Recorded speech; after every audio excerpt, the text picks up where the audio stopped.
இன்னைக்கான குட்டி ஸ்டோரி என்னன்னா, ஒரு நாள் எரேசரை பார்த்து பென்சில் சொல்லிச்சான், நான் பண்ணுற ஒவ்வொரு தப்புக்கும் நீ என்ன க்ளீன் பண்ணி சுத்தம் பண்ணுற.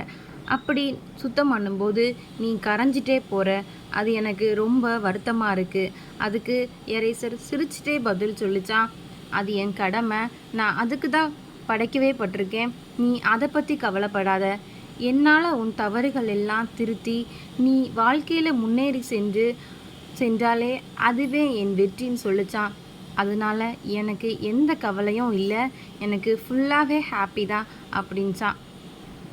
அந்த எரேசர் வேறு யாரும் இல்லைங்க, நம்ம பேரண்ட்ஸ் தான். இருக்கிற வரைக்கும் நம்ம ஆயுள் முழுவதும் அவர்கள் தான் நம்ம பிள்ளைகளை திருத்தி நம்மளை நல்வழிப்படுத்துகிறாங்க. இந்த உலகத்தில் நம்ம மீது பொறாமப்படாத 2 பியூர் ஹார்ட்ஸ்னாலே நம்ம பேரண்ட்ஸ் தான். இருக்கிற வரைக்கும் அவங்கள நல்லா பார்த்துப்போம், நல்லா இருப்போம், எல்லாருமே நல்லா இருப்போம். பாய்.